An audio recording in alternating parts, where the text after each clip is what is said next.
बाकी गुरुद्वारे आज़ाद कराउण दी गल चलदी है। हर उत्थे आगू जिहड़ा वो 2-2 4-4 मिनट लैके अपना पक्ष रखदा। उस समय ये पाकिस्तान दे विच जिहड़ा धारोवाल है उत्थों दा रहण वाला सी भाई लक्ष्मण सिंह, शेखोपुरा इनू जिला पैंदा। इनू भी जदों समा मिलिया तो इन्हें कुछ बहुतियां गल्लां नहीं कहियां। वेखो जिहड़े जज्बाती लोग हुंदे ने, जिहड़े शरधावान हुंदे ने, वो 2 टुक गल करदे आ। तरन तारण साहब वो धरती आ जिस धरती ते उत्ते गुरु अर्जुन दे मर दी अजमत वरतदी आ। भाई लक्ष्मण सिंह धारोवाल ने खड़ा होके एक गल कही सी कि भाई हजारा सिंह तेरी शहीदी नूं कोटान कोट नमन है। तू अपने लहू दे नाल अपने तन दे ठीकरे नूं भन के अज इस गुरु घर नूं आज़ाद कराया। तेरे देन पूरी दुनिया तक कौम नहीं दे सकती।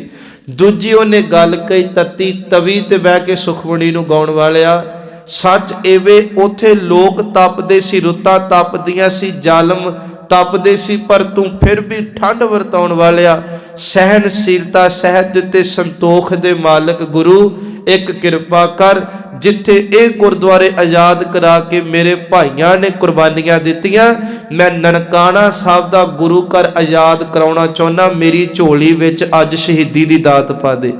असी उमरां मंगदे हां गुरु कोलों, असी जवानियां मंगदे हां गुरु कोलों, असी दे अरोगता मंगदे हां गुरु कोलों, पर संगत जी साडे पुरखियां दा इतिहास पढ़ो जिहड़े मंग मंग के शहीदियां अपने जामे च पांदे रहे। तो मैं कहना किन्ने नेड़े होके उस सिख की अरदास गुरु ने सुनी। ये घटना है 27 जी जनवरी की मनी जाती आ। ये भाणे वापरदे आ 21 फरवरी नूं, मसा महीना ते कुछ दिन विच बनदे आ जी। हुण जदों चलो असी हुण थोड़ा जिहियां घटनावां वेखीए, क्योंकि घटनावां ते बहुत हुंदियां रहियां, पर जिन्नियां क लिखत विच इतिहास दे आ जाण ते वो अक्सर हर साल साडे वड्डे वड्डे कथावाचक भी उन्हां घटनावां नूं कोट करदे आ, क्योंकि सानूं पता लगे कि ये साके वापरे क्यों, इन्हां पिछे कारण की रहा। हुण जदों असी थोड़ा पिछे जाने आ ना, क्योंकि ये जिहड़े भोग दी मैं गल कीती ये अपने 1920 नूं जदों ये शुरुआत हुंदी है ते 1921 नूं ये भाणे वापरदे आ। हुण असी थोड़ा पिछे चलीए 1917 विच, ते एक गल दा ध्यान ये रखना है, ननकाना साहब दी उदों सरपरस्ती जिहड़ी आ वो सारे दा कुमार नूं संभालण वाला वो नरैणू महंत है, जिहदा नाम नारायण दास करके हुंदा है। ਇਹਦੇ ਵੱਡਿਆਂ ਦੀ ਜਦੋਂ ਗੱਲ ਕਰੀਏ ਤੇ ਸਾਧੂ ਰਾਮ ਜਾਂ ਸਾਧ ਰਾਮ ਉਹਨੂੰ ਕਿਹਾ ਜਾਂਦਾ। ਇਹ ਵੀ ਬੜਾ ਸ਼ਰਾਬੀ ਤੇ ਕਬਾਬੀ ਤੇ ਅੱਤ ਦਾ ਕਰੈਕਟਰਲੈਸ ਬੰਦਾ ਸੀ। ਇਹਨਾਂ ਨੇ ਗੁਰੂ ਘਰ ਦੀਆਂ ਖਾਣੀਆਂ ਤੇ ਕਰਮ ਉਹ ਕਰਨੇ ਜਿਨ੍ਹਾਂ ਨੂੰ ਗੁਰਬਾਣੀ ਤੇ ਗੁਰਮਰਿਆਦਾ ਵਰਜਦੀ ਆ। ਇਹ ਮਰਦਾ, ਇਹਦੀ ਥਾਂ ਤੇ ਕਿਸ਼ਨ ਦਾਸ ਬਹਿੰਦਾ। किशन दास ने शरेआम एक वेशवा नाल विआह करा के ते उहनूं गुरुद्वारे रखी सी, जिहड़ी होरां दी भी जिहड़ी असीं कह लईए रखेल बनदी आ। वेखो ये गल्लां ना वरतियां साडे इतिहास ने। ते संगत जी किशन दास ने भी बहुत रज के कुकर्म कीते। गुरु घर दी प्रॉपर्टी कह लो, गुरु घर दी जो साडी गोलक हुंदी है जां उत्थों दीयां जमीनां दे पैसे होने, उन्हां ने सारे पैसे नूं ऐश प्रस्ती विच ते कंजरियां नचा नचा के इत्थों तक किशन दास दे भतीजे दा विआह सी ते ओने गुरु दी हजूरी विच कंजरियां नचाइयां ते शराबां दे कबाब चले सी उत्थे। ये सब कुछ हुंदा रहा ते कित्थे हो रहा। फिर मैं तुहानूं बेनती करदा, सिख इतिहास दा जे कोई पहला स्थान है ना, मुढ़ला केंद्र ते वो ननकाना साहब है। क्यों?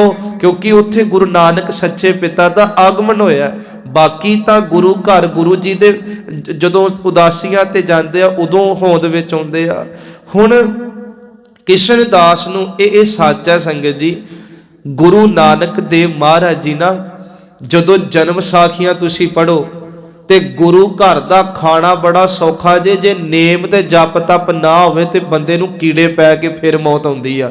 इह च कोई शक नहीं, भावें कोई होवे, भावें कोई निक्के तो निक्के गुरु घर च बैठा ते भावें कोई वड्डा कौड़वा वड्डे तख्त मल के बैठा है। जे तुहाडी बंदगी नहीं, नेम प्रेम नहीं ते माफ करियो गुरु घर दा खाधा बड़ा औखा पचदा है, पीढ़ियां तक बर्बाद हो जांदियां। ओही हाल हुण गुरु साहब जी ने इत्थे एक गल जिहड़ी कही आ, मार्ज कहंदे अग दे भांबड़ मचदे होवन ते कोई कवे मैं एक निक्का जिहा हत्थ विच कह लो ताशा फड़ के गड़बा फड़ के ते पानी अग च पा दियां ते मैं कहां अग बुझ गई, इदां कदे अग नहीं बुझदी। पापां दी कमाई गुरु घर दा खा खा के अग दे भांबड़ मचाए होवन ते जे आपां कहीए लो जी एक अद्धा पाठ कर ली दा बस, महाराज कहंदे निक्के जे जप तप नाल गुरु घर दा खादा नहीं पचदा। हुण ताई तां मत मरदी आ, ताई तां वड्डे वड्डे ग्रंथी शराबी हो जांदे आ, ताई तां मत मरदी आ ते साडे कुछ इहो जे हो जाते हालात कि सानू मूँह दी खाने पैंदी आ। फिर खैर संगत जी, किशन दास जिहड़ा है ना, इनू अंतले वेले गुप्त रोग हो गया, बहुत भयानक ज़्यादा, इनू मौत नहीं सी मिलती, मंजे ते पै गया, क्रुज क्रुज के मरदा सी, हर दिन मरदा सी पर श्वास नहीं सी निकलते। ये गल दा जदों पता हुण नरैण दास नूं लगा, इन्हें धक्के नाल जेबे चों चाबियां कढ लियां, आखिरकार चलो ये तड़प तड़पके दी मौत हुई। ते उस समय मिसट्रेट दी गल चलदी आ, सिख कौम दे सामने खलो के नरैण दास ने एक गल कही, जो साध राम ने कीता, जो किशन दास ने कीता, मैं बिल्कुल नहीं करांगा। मैं बड़ी निमरता च ते मर्यादा च रह के गुरबाणी ते गुरु दे भै च रह के सच एवे इस घर दी संभाल करांगा, सिੱਖੀ दा प्रचार करांगा, आए गए दी सेवा करांगा ते बड़े नेक दिल दे नाल। सिੱਖਾਂ ने चलो भरोसा कीता, थोड़ा दिन थोड़ा समा ये बड़े प्यार नाल चलिया। हुण नरैण दास ने भी उही कर्म करने शुरू किए। इन्हें मुसलमान मरासन एक रखी, उस चों 2 बच्चे ते 2 जड़ियां ओ इन्हें धीआं ते 2 पुत जम्मे। संगत जी, गुरु नानक दे मार सच्चे पिता जियां दा प्रकाश दिहाड़ा आया 1917 विच। इन्हें गुरु बाबे दे प्रकाश दिहाड़े ते लिया के कंजरियां दा नाच ननकाना सब कराया। उत्थे फिर शराबां दे दौर चले, 400 तो 500 गुंडा अपने नाल रखदा हुंदा सी, धार्मिक कपड़े पवा के पूरा एक कह लो काफला बना के चलता सी। ते दूजी इनू गोरियां दी पूरी शह सी, क्योंकि ये हथ कंडे सन उन्हां दे। इन्हें 28 पठाणा की गल चलती आ, उस समय वो जेडे कह लो सिरे दे गैंगस्टर होवन, जेडे बिल्कुल भी किसी नूं मारन तो घबराते ना होवन, इन्हां ने उत्थे शराबां पिया करनियां। ते इन्हें एक होर गल सुनियो, फफे कुटनियां रखियां सी। ये फफे कुटनियां ओ औरतां हुंदियां ने, देखो संगत जी, औरत नूं बाणी ने बहुत उच्चा दर्जा दिता है, पर औरत नूं बाणी ने भी कहा कि जे तू चंगा किरदार नहीं निभा सकती तो फिर धरती ते क्यों आई है तू। मर्द भी ते औरत भी, जिथे गुरु जी ने सो क्यों मंदा आखी है, क्या जदों मनुख होवे भावें नारी अपने किरदार तो डिगदी आ ते मता जाने असी ओह सो क्यों मंदा आखी है। मर्द कहंदे फिर ना इत्थे ढोई ते ना उत्थे ढोई। हुण ओही औरतां दी बदनामी करन वालियां फफे कुटनियां ये की करदियां रहियां, इन्हां ने आसे पासे घूमते रहना, भोलियां भालियां धीआं नूं नौजवानां नूं वरगला के गल्लां च पा के ते नरैण दास दे कोल लिआया करना, ते इन्हें पत लुटिया करनी ते गुंडियां ने कुकर्म करिया करने। गुरु बाबे दा एक प्रमाण है जी, मार्ज सच्चे पिता कहंदे, काजियां बामना की खल थकी, अगत पड़ा शैतान वेला लो। मार्ज सच्चे पिता इस शब्द अंदर कहंदे आ शर्म धर्म दोए छप खलोए, कूड़ फिरै प्रधान वेला लो। दुनिया दे अंदर ये नेर उदों भी सी ते जदों साका वापरिया उदों भी ते अज भी है कि शर्म कहंदे हया नूं इज्जत नूं ये भी लुक गई, धर्म भी लुक गया ते झूठ प्रधान हो गया। अज तुसी वेखो जिन्ना रज के पापी ते झूठा बंदा होवेगा उहदी जय जयकार दुनिया ते हो रही है।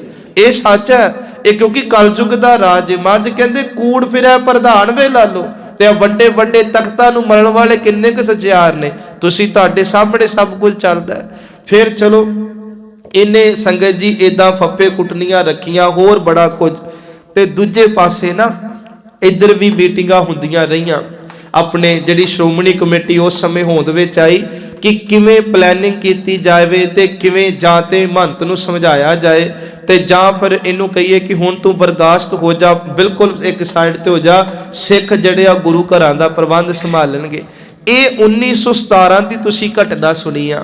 1918 की जिहड़ी घटना सी, इस घटना ने सिखां दे हिरदे बलुंदर के रखते। एक घटना की सी, एक सिंधी परिवार विचों सैशन जग रिटायर हुंदा जज। संगत जी वेखो किड्डी वड्डी पदवी हुंदी आ, उस बंदे का जदों जिक्र साडा इतिहास करदा, कहंदे उन्हें अपनी नौकरी अंदर कोई भी इदां दा केस नहीं सी, कोई भी इदां दा दिन नहीं सी जिदन बेईमानी ते लालच विच आके किसी दा केस जिहड़ा उहदे साइड दे उत्ते सच दे आधार दे उत्ते सुनाया होवे। इन्हें बड़ी ईमानदारी दे नाल नौकरी कीती। हुण जदों रिटायर होया ते सिंधियां दा गुरु नानक ते बहुत ज़्यादा शरधा हुंदी आ। ये ननकाना साहब चल के इहदे नाल इहदी घरवाली ते एक 13 साल दी इहदी धी आ। गुरु नानक मार दे चरनां विच आके ने बेनती कीती, बाबा तेरी किरपा नाल मैनू जज की पोस्ट मिली, मैं बड़ी ईमानदारी नाल नौकरी की, रिटायर होया, हुण मैं तेरे दर ते आया, मेरे ते किरपा कर, रहिंदी उम्र जिहड़ी हुण मैं दुनिया वाल नहीं, मैं धर्मी बाणा पा के धर्मी जीवन बना के तेरा सिख बन के जिंदगी नूं भोगां। संगत जी चलो इन्हां दे मन च आया, ननकाना साहब मत्था टेकिया ते असी रात रुकदे आ ते सवेर नूं ट्रेन फड़ के फिर चाले पावांगे। हैदराबाद के नेड़े तेड़े दा इन्हां नूं मनदे आ रहण वाले। हुण जदों शामां पईयां ते पुराने समय च इदां नहीं सी लाइटां दे इन्ने प्रबंध होने, लोकां ने दीवे बालने जां असी देखदे आ होर मशालां जगा लैणीਆਂ। सिंधी ने ना जाके नरैण दास नूं, नरैणू महंत जिन्हों कहने, इन्हूं कहा कि वेखो जिस कमरा सानू दिता तुसीं उच तां बिल्कुल हनेरा है, रात हो गई, कोई दीवे बत्ती का प्रबंध कर दो। उन्हें कहा कि तुसीं टोल के वेखो, मुसाफिर आउंदे रहिंदे आ ते कोई हो सकदा दीवा तुहानूं मिल जे किसी कोने पिया। चलो इन्होंने कमरा वेख्या ते एक दीवा मिल गया। दीवा तो मिलिया पर हुण बत्ती ते तेल चाहिए अग बालण नूं। ये कहंदे कि दीवा तो है पर कोई तेल बत्ती का प्रबंध करके दिओ। नरैणू महंत दे गुंडे कहन लगे अपनी धी नूं भेज, असीं इहनूं तेल ते होर जो भी है दीवा जगा के दे दिंदे आ। संगत जी हुण सानूं इतिहास सुणाउण लई गल्लां कहणीਆਂ पैंदियां। इन्हां ने ये 1918 की घटना है, उस जज की जिहड़ा शरधा नाल गुरु घर मत्था टेकन आया। संगत जी उस 13 साल की धी दी ना गुंडिया ने पत्त रोल के रख दी। जदों वो धी देखो सिख नूं हुण असीं गुरु घर जाने आ ते असीं किन्ने माण नाल जाने आ कि जिस घर च जाके ते सानूं एक वधिया मार सच्चे पिता दीयां रहमतां प्राप्त होणीਆਂ। सिंधी जज नूं थोड़ी पता सी साडे परिवार नाल आ कुछ होना। जदों धी रोंदी अपने बापू कोल आई ना, वो कहंदी बापू इत्थों छेती उठ आपां चलीए। वो पुछदा है कि होया की? कहन लगी तू मैनू गुरु नानक दे दर ते लैके आया, पर गुरु नानक दे दर ते रहन वाले तां सारे इत्थे शैतान ने, मैनू कोई रब दा प्यारा सिख ते लभदा ही नहीं। बापू इन्हां ने मेरी उम्र ना वेखी, मेरी इन्हां ने कुकर्म करके पत्त रोल के रख दी। इन्नी कहण दी देर सी क्योंकि पिता सी ना, उच्ची उच्ची बोलना शुरू करता। नरैणू महंत कोल गया कि तुसीं आ की पे इत्थे करदे हो। संगत जी इन्हें धक्के मारे ते एक गल कही कि जे उच्ची जबान कड्डी ते पूरे परिवार नूं इत्थे वड्ढ के नप देंगे, गल नहीं बाहर निकलनी, चुप करके बह जाओ। फिर इन्हां ने धी खोली ते कहते हुण सवेरे स्टेशन ते देंगे, हुण नहीं मोड़दे। पूरी रात उस धी नूं संगत जी इन्होंने अपनी भुख पूरी की। सोच के वेखो गुरु नानक दा दारे ते इन्हां मापियां दा ये पूरी रात एक उत्थे बोर्ड सी, कहंदे उत्थे रोंदे रहे। संगत जी किवें नींद आउंदी इन्हां नूं। अमृत वेला होया, स्टेशन सी लागे, उत्थे एक गुंडे छड्ड के गए, फिर धमकियां दे के गए ते चुप रह के जिंदगी कड्डिओ जे कोई गल कीती। इसे साल 1918 की गल करते हैं। जड़वाल एक इलाका होया, क्योंकि सारे अजकल पाकिस्तान च शहर ने। 6 औरतां पूर्णमासी ते गुरु नानक दे इस घर मत्था टेकन आईयां, सेवा कीती रज के, ते जदों चाले पा लगियां ते शाम दी ट्रेन निकल गई। इन्हां दे मन च सी चलो हुण रात इत्थे रोकदे आ। ते संगत जी इन्हां नाल भी उही कुछ होया जो तुसीं इतिहास कल तो सुन रहे हो। मैं बहुता ना लमकावां। हुण जदों समा अपनी चाले चलदा गया ना, ते एक घटना होर घटदी आ। एक पोठोहार है इलाका पाकिस्तान च, बूटा सिंह उहदा नाम है, अमरधारी गुरसिख सी, 5 ककारां दा धारनी। जदों ननकाना साहब मत्था टेक के सरोवर च इशनान करदा ते संगत जी इहदे महंतां दे गुंडियां ने इहदे ककार जिहड़े सी जां इहदे होर बस्तर ने उन्हां दी कह लो कि बेकदरी की। बहुत ज़्यादा इनू उस समय तशद्दद दिते ते एक इन्हें तरले पाए कि मेरे ककार ने ते गुरु दी मोहर है, तुसी कृपा करके इदा ना करो। इन्हां ने कहा कि जे तू गुर सिख है ते इत्थे बिल्कुल ना आया करो, इत्थे महंत दा राज चलदा ते महंत इत्थे अपनियां मनमर्जियां करनगे। इत्थे एक घटनावां हुंदियां पईयां। तुसी पहली घटना सुनी कि एक कंजरियां इत्थे नचाउंदा रहा गुरपुरबां ते जां नाच गाने इहने कराउणे। जदों इहदा मन आउणा इहने इत्थे मरासण रखी सी जिन्नू वेशवा कहंदे आ। इन्ने इत्थे ਜਿਹੜੀ ਸੀ ਉਹ ਜੱਜ ਦੀ ਧੀ ਦੀ ਪੱਤ ਰੋਲੀ, 6 ਬੀਬੀਆਂ ਜੜਵਾਲ ਦੀਆਂ ਆਈਆਂ ਉਹਨਾਂ ਦੀ ਪੱਤ ਰੋਲੀ। ਇਹਨੇ ਗੁਰਸਿੱਖ ਦੀ ਵਿਧ ਵੀ, ਕਕਾਰਾਂ ਦੀ ਵਿਧ ਵੀ ਕੀਤੀ। ਹੁਣ ਇਸ ਜਿਹੜੀਆਂ ਘਟਨਾਵਾਂ ਨੇ ਨਾ, ਕਰਤਾਰ ਸਿੰਘ ਝੱਬਰ ਦਾ ਇੱਕ ਸੂਈਆ ਸੀ ਭਾਈ ਵਰਿਆਮ ਸਿੰਘ, ਕਿਸੇ ਨੇ ਅਵਤਾਰ ਸਿੰਘ ਵੀ ਲਿਖਿਆ, ਵੈਸੇ ਵਰਿਆਮ ਸਿੰਘ ਜ਼ਿਆਦਾ ਨਾਮ ਰਾਈਟਰਾਂ ਨੇ ਦਿੱਤਾ। ਇਹ ਗੇਰੂ ਰੰਗ ਦੇ ਕੱਪੜੇ ਪਾ ਕੇ ਮਹੰਤਾਂ 'ਚ ਹੀ ਰਹਿੰਦਾ ਹੁੰਦਾ ਸੀ ਤੇ ਬੜਾ ਨੇੜੇ ਸੀ ਨਰੈਣੂ ਮਹੰਤ ਦੇ। ਪਰ ਇਹਨੇ ਜੋ ਕਾਰਜੁਗਾਰੀ ਹੋਣੀ ਸ਼ਾਮਾਂ ਨੂੰ ਇੱਕ ਚਿੱਠੀ ਲੈ ਕੇ ਤੇ ਦਰਬਾਰ ਸਾਹਿਬ ਭੇਜ ਦਿਆ ਕਰਨੀ। ਇੱਧਰ ਜੋ ਸਾਡੇ ਆਗੂ ਬੈਠੇ ਕਰਤਾਰ ਸਿੰਘ ਝੱਬਰ ਨੂੰ ਜਿੱਦਣ ਕਹਿੰਦੇ ਆ ਜੱਜ ਦੀ ਧੀ ਦਾ ਇਹਨਾਂ ਨੇ ਸ਼ੋਸ਼ਣ ਕੀਤਾ, ਉਹਨੇ ਲਿਖ ਕੇ ਭੇਜਿਆ। ਹੋਰ ਆ ਜਿੰਨੀਆਂ ਤੁਸੀਂ ਘਟਨਾਵਾਂ ਸੁਣੀਆਂ, ਮੈਂ ਫਿਰ ਬੇਨਤੀ ਕਰਾਂ, ਇਹ ਤਾਂ ਇੱਕ ਸਾਲ 'ਚ ਇੱਕ ਦੋ ਘਟਨਾਵਾਂ ਨੇ ਜੋ ਸਾਹਮਣੇ ਆ ਗਈਆਂ। ਕਿੰਨੀਆਂ ਕੁ ਗੁਪਤ ਘਟਨਾਵਾਂ ਹੋਈਆਂ ਇਹ ਤਾਂ ਗੁਰੂ ਨਾਨਕ ਜਾਣਦਾ ਤੇ ਜਾਂ ਸੰਗਤ ਜੀ ਉਸ ਸਮੇਂ ਦੇ ਹਾਲਾਤ ਜਾਣਦੇ ਆ। ਹੁਣ ਜਦੋਂ ਇਹ ਚਲੋ ਸਾਰੇ ਕਾਰਨ ਬਣ ਲੱਗੇ ਨਾ, 1919 ਦੇ ਵਿੱਚ ਜਿਹੜੀ ਇੱਕ ਘਟਨਾ ਇਹ ਘਟਦੀ ਆ ਕਿ ਇੱਥੇ ਨਾ ਇੱਕ ਡੀਂਗਾ ਪਿੰਡ ਦਾ ਨਾਮ ਆਉਂਦਾ ਪਾਕਿਸਤਾਨ ਦੇ ਵਿੱਚ। ਇੱਥੇ ਇੱਕ ਬਹੁਤ ਵੱਡੀ ਕਾਨਫਰੰਸ ਹੁੰਦੀ ਆ, ਸਿੱਖ ਕਾਨਫਰੰਸ। ਇਹਦੇ ਵਿੱਚ ਜਿਹੜਾ ਇਹ ਜੱਜ ਵੀ ਪਹੁੰਚਿਆ, ਇਹਨੇ ਸਮਾਂ ਮੰਗਿਆ ਕਿ ਮੈਨੂੰ ਸਮਾਂ ਦਿੱਤਾ ਜਾਏ।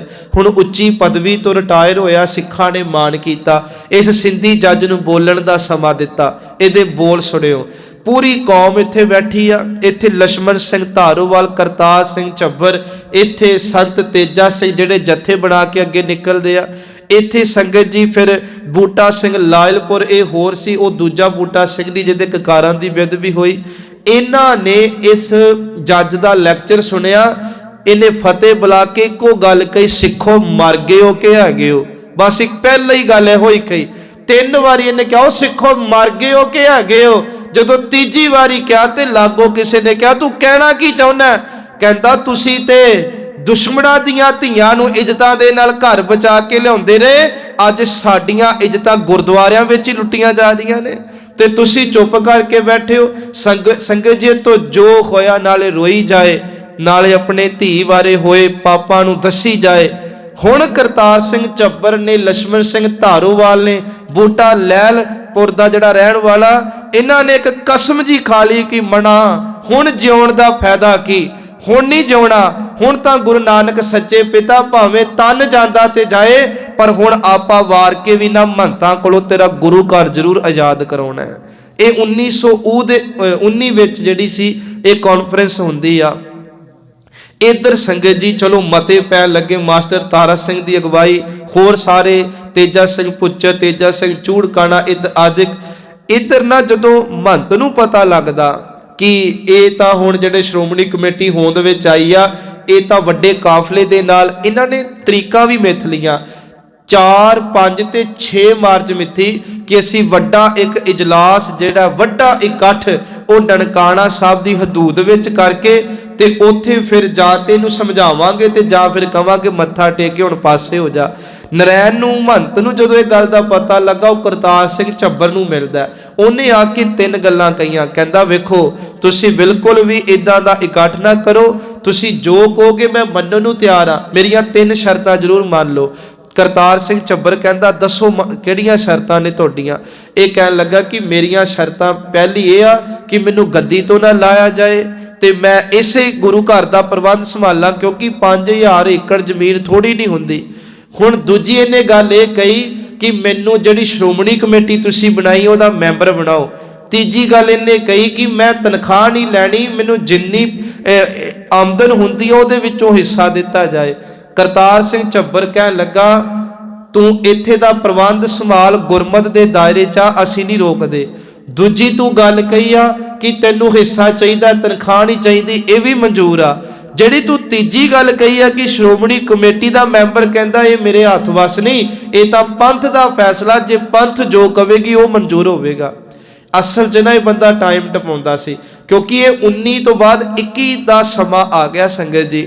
ਹੁਣ ਚਲੋ ਇਹ ਘਟਨਾਵਾਂ ਜਿਹੜੀਆਂ ਹੋ ਰਹੀਆਂ, ਇਹਨੇ ਨਾ ਜਿੱਥੇ ਇੱਕ ਪਾਸੇ ਨਨਕਾਣਾ ਸਾਹਿਬ ਦੇ ਅੰਦਰ ਮਰਾਸਨ ਰੱਖੀ ਸੀ ਐਸ਼ੋ ਇਸ਼ਰਤ ਦੇ ਲਈ, ਇੱਕ ਲਾਹੌਰ ਰਾਮਗਲੀ ਦੀ ਗੱਲ ਚੱਲਦੀ ਆ, ਇੱਥੇ ਵੀ ਇਹਨੇ ਇੱਕ ਵੇਸ਼ਵਾ ਰੱਖੀ ਸੀ ਆਪਣੀ ਐਸ਼ ਪ੍ਰਸਤੀ ਲਈ।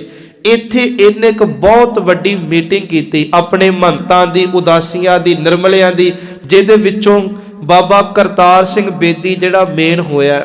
ਇਹਨੇ ਮੀਟਿੰਗ ਇਹ ਕੀਤੀ ਕਿ ਦੂਜੇ ਪਾਸੇ ਸ਼੍ਰੋਮਣੀ ਕਮੇਟੀ ਵਾਲੇ, ਅਸੀਂ ਕਹਿ ਲਈਏ ਪੰਥਕ ਆਗੂ, ਸਾਨੂੰ ਗੁਰਦੁਆਰਿਆਂ ਚੋਂ ਕੱਢ ਰਹੇ ਆ, ਤੁਸੀਂ ਮੇਰਾ ਸਾਥ ਦਿਓ, ਮੈਂ ਇਹਨਾਂ ਦੇ ਇਹੋ ਜਿਹੇ ਆਹੂ ਲਾ ਦਿਆਂਗਾ ਕਿ ਮੁੜ ਕੇ ਨਾ ਆਗੂ ਰਹਿਣਗੇ ਤੇ ਨਾ ਕੋਈ ਮਹੰਤਾਂ ਨੂੰ ਗੁਰਦੁਆਰਿਆਂ ਚ ਕੱਢਣ ਦਾ ਹੀਆ ਕਰੇਗਾ। ਉਹਨਾਂ ਨੇ ਪੁੱਛਿਆ ਤੂੰ ਕਰਨਾ ਕੀ ਚਾਹੁੰਦਾ?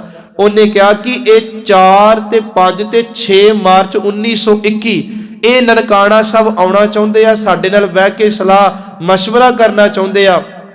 ਕਹਿੰਦਾ ਮੈਂ ਉੱਥੇ ਸੰਗਤ ਜੀ ਨੇ ਪਤਾ ਨਹੀਂ 15-20 ਪੀਪੇ ਜਿਹੜੇ ਆ ਮਿੱਟੀ ਦੇ ਤੇਲ ਦੇ, 15 ਮਣ ਲੱਕੜਾਂ ਦੇ ਢੇਰ ਇੱਥੇ ਨੇ ਮੰਗਵਾਏ ਆ। ਇੱਥੇ ਨੇ ਆਵੇ ਤਪਾ ਦਿੱਤੇ, ਗੁੰਡਿਆਂ ਨੂੰ ਇਕੱਠਿਆ ਕੀਤਾ।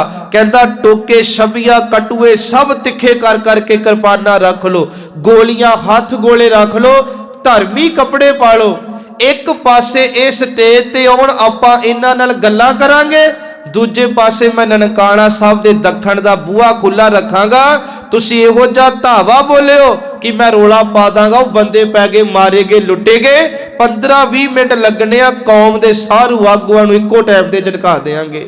ਹੁਣ ਇਹ ਜਦੋਂ ਇਹਨਾਂ ਦੀਆਂ ਪਲੈਨਿੰਗਾਂ ਚੱਲਦੀਆਂ ਤੇ ਉਹਦੇ ਵਿੱਚ ਹੀ ਵਰਿਆਮ ਸਿੰਘ ਬੈਠਾ ਜਿਹੜਾ ਸਾਰੀ ਗੱਲ ਨੂੰ ਲਿਖ ਕੇ ਪਹੁੰਚਾਉਂਦਾ ਸੀ। ਹੁਣ ਜਦੋਂ ਇਹਨੇ ਸਾਰਾ ਕੁਝ ਵੇਖਿਆ ਨਾ ਸੰਗਤ ਜੀ, ਦੇ ਪੈਰਾਂ ਥੱਲੋਂ ਜ਼ਮੀਨ ਨਿਕਲ ਗਈ ਸਾਡੀ। ਵੇਖੋ ਕੌਮ ਦੇ ਆਗੂ ਦੇ ਜਦੋਂ ਸੰਗਤ ਜੀ ਪੈਰ ਹਿਲ ਜਾਣ ਜਾਂ ਸ਼ਹੀਦੀ ਪੈ ਜੇ ਤੇ ਪਿੱਛੇ ਅੱਜ ਸਾਡੀ ਕੌਮ ਦਾ ਕਿਉਂ ਇੰਨਾ ਬੇਰੁਖੇਰੂ ਹੋਇਆ? ਕਿਉਂਕਿ ਕਹਿੰਦੇ ਆ ਸਾਡੀ ਕੌਮ ਇੱਕ ਚੰਗੇ ਆਗੂ ਤੋਂ ਬਿਨਾਂ ਦਸ਼ਾਹੀਨ ਤੇ ਅੱਜ ਦਿਸ਼ਾਹੀਨ ਹੋ ਗਈ ਆ, ਕਿਉਂਕਿ ਆਗੂ ਨਹੀਂ ਮਿਲਦਾ। ਸਭ ਆਪਣੀਆਂ ਆਪਣੀਆਂ ਜਥੇਬੰਦੀਆਂ ਬਣਾ ਕੇ ਆਪਣੀਆਂ ਰੋਟੀਆਂ ਨੂੰ ਸੇਕਦੇ ਆ। ਹੁਣ ਇਹਨੇ ਜਦੋਂ ਚਲੋ ਇਹ ਸਾਰਾ ਕੁਝ ਹੋਇਆ ਨਾ, ਕਰਤਾਰ ਸਿੰਘ ਝੱਬਰ ਨੂੰ ਫਿਰ ਇਹਨੇ ਸੁਨੇਹਾ ਲਾਇਆ। ਕਹਿੰਦਾ ਕਿ ਉਹ ਤੁਸੀਂ ਕਿਹੜੀਆਂ ਇਹਨਾਂ ਨਾਲ ਮੀਟਿੰਗਾਂ ਦੀ ਗੱਲ ਕਰਦੇ ਹੋ, ਭੁੱਲ ਕੇ ਨਾ ਆਇਓ, ਇਹਨਾਂ ਨੇ ਤੁਹਾਨੂੰ ਮਾਰਨ ਦਾ, ਵੱਢਣ ਦਾ, ਟੁੱਕਣ ਦਾ ਤੇ ਫਿਰ ਉੱਥੇ ਹੀ ਸਾੜ ਕੇ ਤੁਹਾਡੀ ਰਾਖ ਵੀ ਸਾਂਭਣ ਦਾ ਪੂਰਾ ਪ੍ਰਬੰਧ ਕੀਤਾ। ਜਦੋਂ ਇੰਨੀ ਗੱਲ ਦਾ ਪਤਾ ਜਿਹੜਾ ਸੀ ਉਹ ਕਰਤਾਰ ਸਿੰਘ ਝੱਬਰ ਨੂੰ ਨਿਕਲਿਆ, ਉਹ ਤਾਂ ਇੱਕ ਵਾਰੀ ਕੰਬ ਗਿਆ ਕਿ ਇਹ ਇੰਨੇ ਜ਼ਾਲਮ ਨੇ, ਇਹ ਕੁਝ ਕਰ ਸਕਦੇ ਆ। ਫਿਰ ਇਹਨਾਂ ਨੇ ਨਾ ਮਤਾ ਪਾਇਆ ਜਿਹੜਾ ਸੀ 19 ਤਰੀਕ ਨੂੰ ਕਿ ਬਿਲਕੁਲ ਵੀ ਸਾਡੇ ਕਹਿਣ ਤੋਂ ਬਿਨਾ ਕੋਈ ਜੱਥਾ ਜਿਹੜਾ ਉਹ ਨਨਕਾਣਾ ਸਾਹਿਬ ਵੱਲ ਪਾਸੇ ਨਾ ਤੁਰੇ। ਇਹ ਆਪਣੀ ਗੱਲ ਕਰ ਰਿਹਾ, ਕਿਉਂਕਿ ਵੇਖੋ ਜਿਹੜਾ ਨਾ ਇਹ ਲਾਹੌਰ ਦਾ ਇਲਾਕਾ ਪਰੇ ਪੈ ਜਾਂਦਾ, ਇੱਧਰ ਅੰਮ੍ਰਿਤਸਰ, ਇਹਦੇ ਵਿੱਚ ਰਾਵੀ ਆ ਜਾਂਦੀ ਆ। ਹੁਣ ਜਿਹੜੇ ਕਰਤਾਰ ਸਿੰਘ ਝੱਬਰ ਤੇ ਧਾਰੋਵਾਲ ਜਿਹੜਾ ਲਛਮਣ ਸਿੰਘ, ਲਾਇਲਪੁਰ ਦਾ ਬੂਟਾ ਸਿੰਘ ਤੇ ਤੇਜਾ ਸਿੰਘ ਸੰਤ ਜੀ ਹੋਏ ਨੇ, ਇਹਨਾਂ ਨੇ ਮਤਾ ਪਾਇਆ ਕਿ ਅਸੀਂ ਉਹਨਾਂ ਨੂੰ ਜ਼ਰੂਰੀ ਦੱਸਣਾ 19 ਤੇ 20 ਤਰੀਕ ਨੂੰ, ਇਹ ਫਰਵਰੀ ਮਹੀਨੇ ਦੀ। ਇਦੋਂ ਕਿਉਂ ਇਹ ਸਾਕਾ ਵਾਪਰਦਾ? ਇਹਦਾ ਕਾਰਨ ਇਹ ਸੀ ਕਿ ਲਾਹੌਰ ਦੇ ਵਿੱਚ ਇੱਕ ਸਿੱਖ ਸਨਾਤਨ ਵੱਡੀ ਕਾਨਫਰੰਸ ਇਹਨੇ ਰੱਖੀ ਹੋਈ ਸੀ, ਜਿਹਦਾ ਕਰਤਾ ਧਰਤਾ ਕਰਤਾਰ ਸਿੰਘ ਬੇਦੀ ਸੀ, ਨਰੈਣੂ ਮਹੰਤ ਨੇ। ਇਹਨਾਂ ਨੇ ਇੱਕ ਆਪਣੀ ਵੀ ਕਮੇਟੀ ਬਣਾਈ, ਜਿਹਦਾ ਸਕੱਤਰ ਬ੍ਰਹਮਦਾਸ ਨੂੰ ਬਣਾਇਆ। 60,000 ਰੁਪਇਆ ਫੰਡ ਇਕੱਠਾ ਕਰਕੇ ਉਸ ਸਮੇਂ ਤੇ ਲਾਹੌਰ ਦੇ ਵਿੱਚ ਇਹਨਾਂ ਨੇ ਇੱਕ ਅਖਬਾਰ ਪ੍ਰਕਾਸ਼ਿਤ ਕੀਤੀ। ਇਹ ਸਰਕਾਰਾਂ ਕਰਦੀਆਂ ਹੁੰਦੀਆਂ, ਜਿਵੇਂ ਇੱਥੇ ਵੀ ਮਹੇਸ਼ ਦਾਸ ਵਰਗਿਆਂ ਨੇ 1984 ਵਿੱਚ ਸਿੱਖਾਂ ਦੇ ਖਿਲਾਫ ਅੱਗ ਜਿਹੜੀ ਮਚਾ ਦਿੱਤੀ ਸੀ ਆਪਣੀਆਂ ਅਖਬਾਰਾਂ ਵਿੱਚ। ਇਹਨਾਂ ਨੇ ਉਸ ਅਖਬਾਰ ਦਾ ਨਾਮ ਰੱਖਿਆ ਸੀ ਸੰਤ ਭਗਤ, ਸੰਤ ਸੇਵਕ, ਤੇ ਉਹਦੇ ਵਿੱਚ ਵੀ ਇਹਨਾਂ ਨੇ ਬਹੁਤ ਕੁਝ ਜਿਹੜਾ ਸਿੱਖਾਂ ਦੇ ਬਰਖਲਾਫ ਤੇ ਆਪਣੀ ਹਮਦਰਦੀ ਪ੍ਰਗਟਾਉਣ ਦੇ ਲਈ ਲਿਖਿਆ ਕਰਨਾ। ਖੈਰ ਚਲੋ ਇਹ ਸਾਰੀਆਂ ਗੱਲਾਂ ਚੱਲਦੀਆਂ। ਲਛਮਣ ਸਿੰਘ ਧਾਰੋਵਾਲੀ, ਕਿਉਂਕਿ ਧਾਰੋਵਾਲ ਉਸ ਸਮੇਂ ਬੜਾ ਵੱਡਾ ਕੇਂਦਰ ਸੀ ਸੰਗਤ ਜੀ, ਲਾਇਲਪੁਰ ਕੇਂਦਰ ਸੀ। ਇਹਨਾਂ ਕੇਂਦਰਾਂ ਵਿੱਚ ਮੀਟਿੰਗਾਂ ਹੁੰਦੀਆਂ ਰਹੀਆਂ, ਨੌਜਵਾਨ ਪਹੁੰਚਦੇ ਰਹੇ ਜਿਹੜੇ ਆਪਾ ਵਾਰਨ ਵਾਲੇ ਸੀ। ਜਦੋਂ ਲਛਮਣ ਸਿੰਘ ਨੂੰ ਇਹ ਗੱਲ ਦਾ ਪਤਾ ਲੱਗਾ ਨਾ ਕਿ 19 ਤੇ 20 ਤਰੀਕ ਨੂੰ ਜਿਹੜਾ ਮਹੰਤੇ ਇਹ ਲਾਹੌਰ ਹੋਣਾ, ਨਨਕਾਣਾ ਸਾਹਿਬ ਨਹੀਂ ਹੋਣਾ, ਇਹਨਾਂ ਨੇ ਕਿਹਾ ਕਿ ਆਪਾਂ ਇਸੇ ਦਿਨਾਂ ਨੂੰ ਟਾਰਗੇਟ ਕਰਕੇ ਨਨਕਾਣਾ ਸਾਹਿਬ ਜਾਂਦੇ ਆ। 19 ਦੀ ਰਾਤ ਨੂੰ ਤੁਰਦੇ ਆ ਤੇ 20 ਨੂੰ ਜਿਹੜਾ ਚੜ੍ਹਦੇ ਸਵੇਰ ਉੱਥੇ ਪਹੁੰਚ ਗਏ ਤੇ ਅੰਮ੍ਰਿਤ ਵੇਲਾ ਸਾਂਭ ਕੇ ਉੱਥੇ ਹੀ ਆਸਾ ਦੀ ਵਾਰ ਕਰਕੇ ਨਤਮਸਤਕ ਹੋ ਕੇ ਸਵੇਰ ਦੇ ਦੀਵਾਨ ਸਜਾਵਾਂਗੇ। ਨਰੈਣੂ ਮਹੰਤ ਉੱਥੇ ਹੋਣਾ ਨਹੀਂ ਤੇ ਆਪਾਂ ਜਿਹੜਾ ਉਹ ਸਹਿਜੇ ਗੁਰਦੁਆਰੇ ਤੇ ਕਬਜ਼ਾ ਕਰ ਲਾਂਗੇ। ਜਿੱਦਣ ਇਹ ਕਤਲੇਆਮ ਹੋਇਆ ਸੀ ਨਾ, ਉਦਣ ਗੁਰੂ ਹਰਿ ਦਾ ਪ੍ਰਕਾਸ਼ ਦਿਹਾੜਾ ਸੀ, ਇਹ ਵੀ ਚੇਤਾ ਰੱਖਣਾ। ਹੁਣ 3 ਜਥੇਬੰਦੀਆਂ ਬਣ ਗਈਆਂ। ਪਹਿਲੀ ਧਾਰੋਵਾਲ ਤੋਂ ਚੱਲਣੀ ਆ ਲਛਮਣ ਸਿੰਘ ਜੀ ਦੀ, ਦੂਜੀ ਚੱਲਣੀ ਆ ਕਰਤਾਰ ਸਿੰਘ ਝੱਬਰ ਦੀ, ਤੀਜੀ ਲਾਲਪੁਰ ਤੋਂ ਚੱਲਣੀ ਆ ਬੂਟਾ ਸਿੰਘ ਦੀ, ਚੌਥੀ ਦਵੀ ਜੋ ਇੱਕ ਅਕਾਲੀ ਲਹਿਰ ਕਿਤਾਬ ਵਿਗਿਆਨੀ ਪ੍ਰਤਾਪ ਸਿੰਘ ਜੀ ਦੀ। ਉਹ ਕਹਿੰਦੇ ਕਿ ਇੱਕ ਸੰਤ ਤੇਜਾ ਸਿੰਘ ਹੋਏ ਨੇ। ਇਹ ਜਥੇਬੰਦੀਆਂ ਜਿਹੜੀਆਂ ਆਪੋ ਆਪਣੇ ਨਾਲ ਦੇ ਯੋਧੇ ਸਿੰਘਾਂ ਨੂੰ ਲੈ ਕੇ ਚੱਲੀਆਂ ਨੇ। ਹੁਣ ਕੱਲੀ ਲਛਮਣ ਸਿੰਘ ਧਾਰੋਵਾਲੀ ਦੀ ਹੀ ਕਿਉਂ ਜਿਹੜੀ ਜਥੇ ਦੀ ਸ਼ਹੀਦੀ ਹੁੰਦੀਆਂ, ਬਾਕੀ ਕਿਉਂ ਬਚ ਗਈਆਂ? ਉਹਦਾ ਵੱਡਾ ਕਾਰਨ ਇਹ ਸੀ ਕਿ ਇਹਨਾਂ ਨੇ ਜਦੋਂ ਮਤਾ ਪਕਾਇਆ ਕਿ ਚੰਦਰਕੋਟ ਦੀ ਇੱਕ ਝਾਲ ਏ, ਇੱਥੇ ਅਸੀਂ ਮਿਲਾਂਗੇ, ਕਿਸੇ ਨੂੰ ਕਿਹਾ ਤੁਸੀਂ ਉੱਥੇ ਹੀ ਆ ਕੇ ਨਨਕਾਣਾ ਸਾਹਿਬ ਮਿਲਣਾ। ਵੱਖ-ਵੱਖ ਇਹਨਾਂ ਨੇ ਆਪਣੇ ਥਾਂ ਮਿਥ ਲਏ। ਹੁਣ ਜਦੋਂ ਇਹ ਗੱਲ ਦਾ ਪਤਾ ਮਾਸਟਰ ਤਾਰਾ ਸਿੰਘ ਨੂੰ ਲੱਗਾ, ਹੋਰਾਂ ਨੂੰ ਆਗੂਆਂ ਨੂੰ ਲੱਗਾ, ਤੇ ਇਹਨਾਂ ਨੂੰ ਪਤਾ ਸੀ, ਇਹਨਾਂ ਨੇ ਦਲੀਪ ਸਿੰਘ ਸਾਹੋਵਾਲ ਤੇ ਜਸਵੰਤ ਸਿੰਘ ਝਬਾਲਪੁਰੀਆ, ਇਹਨਾਂ 2 ਸਿੱਖਾਂ ਦੀ ਡਿਊਟੀ ਲਾਈ ਕਿ ਤੁਸੀਂ ਜਥਿਆਂ ਨੂੰ ਰੋਕ ਲਓ, ਕਿਉਂਕਿ ਉਧਰਲੇ ਪਾਸੇ ਮਹੰਤ ਨੇ ਮਾਰਨ ਦਾ ਪੂਰਾ ਪਲਾਨ ਕੀਤਾ ਹੋਇਆ। ਹੁਣ ਦੂਜੇ ਪਾਸੇ ਸਿੱਖਾਂ ਦਾ ਭਰੋਸਾ ਵੇਖਿਓ। ਵੈਸੇ ਕੱਲ ਨੂੰ ਇਹ ਕਨਸੈਪਟ ਚੱਲੇਗਾ, ਉਸ ਤੋਂ ਪਹਿਲਾਂ ਮੈਂ 2 ਘਟਨਾਵਾਂ ਤੁਹਾਡੇ ਨਾਲ ਸਾਂਝੀਆਂ ਕਰਨੀਆਂ, ਕਿਉਂਕਿ ਜਿਹੜਾ ਇਹ ਜੱਥਾ ਸੀ ਨਾ ਲਛਮਣ ਸਿੰਘ ਧਾਰੋਵਾਲੀਆ ਦੀ ਆਗੂ ਵਿੱਚ, ਇਹਦੇ ਵਿੱਚ ਜਰਗ ਪਿੰਡ ਦੇ ਸਰਦਾਰ ਕੇਰ ਸਿੰਘ ਜੀ, ਉਹਨਾਂ ਦੇ ਪੁੱਤਰ ਵਰਿਆਮ ਸਿੰਘ, ਇਹਨਾਂ ਦਾ ਸਾਡੀ ਕੌਮ ਨੇ ਜਿਹੜਾ ਸੰਭਾਲ ਕੇ ਰੱਖਿਆ ਸੰਗਤ ਜੀ, ਤੇ ਇੱਕ ਮੰਗਲ ਸਿੰਘ ਕਿਰਪਾਨ ਬਹਾਦਰ। ਇਹਨਾਂ ਦੋਨਾਂ ਦਾ ਅੱਜ ਜ਼ਿਕਰ ਕਰਨਾ। ਕੱਲ ਨੂੰ ਫਿਰ ਆਪਾਂ ਕੋਸ਼ਿਸ਼ ਕਰਾਂਗੇ ਇਹਨਾਂ ਦਾ ਜੱਥਾ ਜਿਹੜਾ ਸੀ, ਬਾਕੀ ਜੱਥੇ ਮੁੜ ਆਉਂਦੇ ਆ ਤੇ ਇਹ ਜੱਥਾ ਮਿਲਦਾ ਨਹੀਂ, ਕਿਵੇਂ ਇਹ ਆਪਣੇ ਘਰੋਂ, ਇਹਨਾਂ ਦੇ ਘਰ ਸਰੂਪ ਸੀ ਮਹਾਰਾਜ ਦਾ, ਉੱਥੋਂ ਅਰਦਾਸ ਕਰਕੇ ਤੁਰਦੇ ਆ, ਫਿਰ ਥੋੜਾ ਸਮਾਂ ਪਾ ਕੇ ਇੱਕ ਥਾਂ ਹੋਰ ਅਰਦਾਸ ਕਰਦੇ ਆ, ਕਿਹੜੇ ਉਹ ਹੁਕਮਨਾਮੇ ਆਏ ਤੇ ਇੱਕੋ ਹੀ ਪ੍ਰਕਾਰ ਦੇ ਹੁਕਮਨਾਮੇ ਆਏ। ਫਿਰ ਅਰਦਾਸਾਂ ਕਰਕੇ ਜਦੋਂ ਤੁਰੇ ਤੇ ਇਹਨਾਂ ਨੇ ਪੁੱਛੇ ਨਹੀਂ ਸੀ ਮੁੜ ਕੇ ਵੇਖਿਆ, ਫਿਰ ਸੱਚ ਐਵੇਂ ਨਨਕਾਣਾ ਸਾਹਿਬ ਜਾ ਕੇ ਸ਼ਹੀਦੀਆਂ ਜ਼ਰੂਰ ਪਾਈਆਂ। ਹੁਣ ਜਦੋਂ ਇਹ ਜੱਥੇ ਦੀ ਮੈਂ ਗੱਲ ਆਪ ਜੀਆਂ ਨਾਲ ਕਰ ਰਿਹਾ ਕਿ ਕਰਤਾਰ ਸਿੰਘ ਝੱਬਰ ਦੇ ਜੱਥੇ ਨੂੰ ਦਲੀਪ ਸਿੰਘ ਨੇ ਰੋਕ ਦਿੱਤਾ, ਕਹਿਣ ਲੱਗਾ ਕਿ ਤੁਸੀਂ ਬਿਲਕੁਲ ਨਾ ਜਾਓ। ਕਰਤਾਰ ਸਿੰਘ ਕਹਿਣ ਲੱਗਾ ਮੇਰੇ ਨਾਲ ਦੇ ਨਿਕਲ ਗਏ ਹੋਣੇ ਆ। ਦਲੀਪ ਸਿੰਘ ਕਹਿੰਦਾ ਉਹਦੀ ਜ਼ਿੰਮੇਵਾਰੀ ਮੈਂ ਲੈਣਾ, ਜਾਂ ਮੈਂ ਜਿਉਂਦਾ ਨਹੀਂ ਮੁੜਦਾ ਤੇ ਜਾਂ ਮੈਂ ਉਹਨਾਂ ਨੂੰ ਲੈ ਕੇ ਆਵਾਂਗਾ। ਤੇ ਕਰਤਾਰ ਸਿੰਘ ਨੇ ਗੱਲ ਹੋਰ ਕਹੀ ਕਿ ਤੁਸੀਂ ਆਪ ਹੀ ਤਾਂ ਕੌਮ ਦੇ ਆਗੂ ਹੋ, ਤੇ ਜੇ ਤੁਸੀਂ ਕੌਮ ਦੇ ਆਗੂਆਂ ਦੀ ਗੱਲ ਨਹੀਂ ਮੰਨੀ ਤੇ ਪਿੱਛੇ ਫਿਰ ਕੀ ਹੋਵੇਗਾ। ਚਲੋ ਇਹਨਾਂ ਨੇ ਆਪਣਾ ਜੱਥਾ ਰੋਕ ਲਿਆ। ਲਾਇਲਪੁਰ ਬੂਟਾ ਸਿੰਘ ਦਾ ਜੱਥਾ ਵੀ ਰੋਕਿਆ ਗਿਆ। ਤੇਜਾ ਸਿੰਘ ਜਿਹੜੇ ਸੀ ਆਪਣੇ ਸੰਤ ਜੀ, ਉਹਨਾਂ ਦਾ ਜੱਥਾ ਵੀ ਰੋਕਿਆ ਗਿਆ। ਪਰ ਜਿਹੜਾ ਸੀ ਨਾ ਲਛਮਣ ਸਿੰਘ ਧਾਰੋਵਾਲੀਆ, ਇਹਨਾਂ ਦਾ ਜੱਥਾ ਜਿਹੜਾ ਸੀ ਰਾਤ ਦਾ ਸਮਾਂ ਸੀ ਤੇ ਇਹਨਾਂ ਨੇ ਚੰਦਰਕੋਟ ਦੀ ਜਿਹੜੀ ਝਾਵ ਸੀ ਨਾ, ਉੱਥੇ ਆਪ ਨਹੀਂ ਗਏ। ਇਹਨਾਂ ਨੂੰ ਸੀ ਕਿ 200 ਬੀਬੀਆਂ, ਬੱਚੇ ਨੇ, ਵਿੱਚ ਬਜ਼ੁਰਗ ਨੇ, ਨੌਜਵਾਨ ਨੇ, ਕਿੱਧਰ ਨੂੰ ਲੈ ਕੇ ਤੁਰਾ ਰਾਂਗੇ। ਇਹਨਾਂ ਨੇ ਆਪਣੇ 2 ਸਿੰਘ ਭੇਜਦੇ ਸੀ ਕਿ ਤੁਸੀਂ ਕਰਤਾਰ ਸਿੰਘ ਝੱਬਰ ਹੁਣੀ ਤਾਂ ਹੋਰ ਜਿਹੜੇ ਨੇ ਉਹਨਾਂ ਨੂੰ ਇੱਧਰ ਨੂੰ ਹੀ ਲੈ ਆਓ, ਪਰ ਉਹਨਾਂ ਨੂੰ ਨਹੀਂ ਸੀ ਪਤਾ ਕਿ ਉਹ ਜੱਥੇ ਤਾਂ ਰੁਕ ਗਏ ਨੇ। ਇੱਧਰ ਉਹ ਢਾਬ ਦੇ ਉੱਤੇ ਆ ਕੇ ਤੇ ਦਲੀਪ ਸਿੰਘ ਜੱਥਾ ਲੱਭਦਾ ਰਿਹਾ, ਪਰ ਉਹ ਤੇ ਉੱਧਰ ਨੂੰ ਗਿਆ ਹੀ ਨਹੀਂ, ਜਿਸ ਕਰਕੇ ਇਹ ਜੱਥਾ ਨਨਕਾਣਾ ਸਾਹਿਬ ਪਹੁੰਚ ਜਾਂਦਾ ਹੈ, ਅੰਮ੍ਰਿਤ ਵੇਲੇ ਪਹੁੰਚਦਾ। ਚਲੋ ਉਹ ਅਸੀਂ ਵੇਖ ਲਾਂਗੇ ਸੰਗਤ ਜੀ। ਇਸ ਜੱਥੇ ਵਿੱਚ ਨਾ ਇੱਕ ਮੰਗਲ ਸਿੰਘ ਜੀ ਦੀ ਮੈਂ ਗੱਲ ਕੀਤੀ, ਇਹ ਉਹ ਬੱਚਾ ਸੀ ਜਿਹੜਾ ਘਰੋਂ ਯਤੀਮ ਸੀ। ਇੱਕ ਵਾਰੀ ਜਿਹੜਾ ਸੀ ਗੁਰੂ ਦੀ ਮਰਿਆਦਾ ਦੇ ਵਿੱਚ ਰਹਿ ਕੇ ਸਮਾਗਮ ਚੱਲਦਾ ਸੀ। ਇਸ ਬੱਚੇ ਨੇ ਇੱਕ ਬਹੁਤ ਸੋਹਣੀ ਰਸ ਭਿੰਨੀ ਨਾਲ ਕਵਿਤਾ ਗਾਈ, ਕੀਰਤਨ ਕੀਤਾ ਕਹਿੰਦੇ। ਤੇ ਲਛਮਣ ਸਿੰਘ ਧਾਰੋਵਾਲ ਜਿਹੜਾ ਸੀ ਉਹ ਸੰਗਤ ਵਿੱਚ ਬਹਿ ਕੇ ਸੁਣ ਰਿਹਾ ਸੀ। ਉਹਨੇ ਜਦੋਂ ਸੁਣਿਆ ਤੇ ਉਹਦੀਆਂ ਅੱਖਾਂ 'ਚੋਂ ਹੰਝੂ ਆ ਗਏ, ਇੰਨੇ ਪਿਆਰ ਨਾਲ ਇਹਨੇ ਕਵਿਤਾ ਗਾਈ ਆ। ਤੇ ਇਹਨੇ ਨਾ ਘੁੱਟ ਕੇ ਜੱਫੀ ਪਾਈ। ਜਦੋਂ ਸਮਾਪਤੀ ਹੋਈ ਨਾ ਤੇ ਇੱਕ ਗੱਲ ਅਸੀਸ ਦੇ ਕੇ ਕਿਹਾ ਲਛਮਣ ਸਿੰਘ ਨੇ, ਪੁੱਤ ਤੂੰ ਕਿੰਨੇ ਭਾਗਾ ਵਾਲਾ, ਤੇਰੀ ਰਸਨਾ ਤੇ ਆਪ ਗੁਰੂ ਨਾਨਕ ਬੈਠਾ, ਇੰਨੀ ਭਿੱਜ ਕੇ ਕਵਿਤਾ ਗਾਈ ਆ। ਤੇਰੇ ਮਾਪੇ ਕਿੰਨੇ ਭਾਗਾ ਵਾਲੇ ਜਿੰਨਾ ਘਰ ਤੂੰ ਜੰਮਿਆ ਏ। ਸੰਗਤ ਜੀ ਇੰਨੀ ਗੱਲ ਕਹੀ ਤੇ ਇਹ ਬੱਚਾ ਭੁੱਬਾ ਮਾਰ ਕੇ ਰੋਣ ਲੱਗ ਪਿਆ। ਉੱਚੀ ਜਾਤ ਵਿੱਚੋਂ ਸੀ ਲਛਮਣ ਸਿੰਘ ਧਾਰੋਵਾਲ, ਤੇ ਜਿਹੜਾ ਮੰਗਲ ਸਿੰਘ ਜੀ ਇਹ ਉਸ ਸਮੇਂ ਨੀਵੀਆਂ ਜਾਤਾਂ ਵਿੱਚੋਂ ਸੀ ਤੇ ਬੜਾ ਜੂਲਾ ਸੀ ਸਿੱਖਾਂ ਦੇ ਉੱਤੇ ਵੀ। ਤੇ ਇਹਨਾਂ ਰੋਇਆ ਤੇ ਲਛਮਣ ਸਿੰਘ ਕਹਿੰਦੇ ਕਿ ਮੈਂ ਤੈਨੂੰ ਕੁਝ ਗਲਤ ਕਿਹਾ? ਕਹਿੰਦੇ ਨਹੀਂ, ਤੁਸੀਂ ਗਲਤ ਨਹੀਂ ਕਿਹਾ, ਪਰ ਜਿੰਨਾ ਮਾਪਿਆਂ ਦੀ ਤੁਸੀਂ ਗੱਲ ਕਰਦੇ ਹੋ, ਮੈਂ ਯਤੀਮ ਆ, ਮੇਰੇ ਸਿਰ ਤੇ ਮੇਰੇ ਮਾਪੇ ਨਹੀਂ। ਸੰਗਤ ਜੀ, ਰੁੱਗ ਭਰਿਆ ਗਿਆ ਲਛਮਣ ਸਿੰਘ ਦਾ। ਉਹਦਾ ਕਾਰਨ ਸੀ ਕਿ ਲਛਮਣ ਸਿੰਘ ਦਾ ਵਿਆਹ ਇੰਦਰ ਕੌਰ ਨਾਲ ਹੋਇਆ ਸੀ ਤੇ ਇਹਨਾਂ ਦੇ ਘਰੇ ਔਲਾਦ ਕੋਈ ਨਹੀਂ ਸੀ। ਲੰਮੇਰਾ ਸਮਾਂ ਹੋ ਗਿਆ ਸੀ, ਰੱਬ ਦੀ ਜੋ ਹੁੰਦਾ ਨੇਤ, ਤੇ ਇਹਨੇ ਨਾ ਫਿਰ ਭਰੇ ਦਿਮਾਗ ਚ ਕਿਹਾ, ਵੇਖ ਰੱਬ ਨੇ ਕੈਸਾ ਅੱਜ ਵਿਧਾਨ ਬਣਾਇਆ, ਤੇਰੇ ਮਾਪੇ ਨਹੀਂ ਤੇ ਮੇਰੇ ਘਰ ਔਲਾਦ ਨਹੀਂ, ਅੱਜ ਤੋਂ ਬਾਅਦ ਤੂੰ ਮੇਰਾ ਪੁੱਤ ਹੋਇਆ ਤੇ ਮੈਂ ਤੇਰਾ ਪਿਤਾ ਹੋਇਆ। ਸੰਗਤ, ਇਹਨੇ ਕਿਹਾ ਕਿ ਲੋਕ ਗਿਲਾ ਕਰਨਗੇ, ਤੁਸੀਂ ਉੱਚੀ ਜਾਤ ਦੇ ਹੋ ਤੇ ਅਸੀਂ ਨੀਵੀਂ ਜਾਤ ਵਿੱਚੋਂ। ਲਛਮਣ ਸਿੰਘ ਕਹਿਣ ਲੱਗਾ, ਅੰਮ੍ਰਿਤ ਤੂੰ ਵੀ ਛਕਿਆ ਤੇ ਅੰਮ੍ਰਿਤ ਮੈਂ ਵੀ ਛਕਿਆ।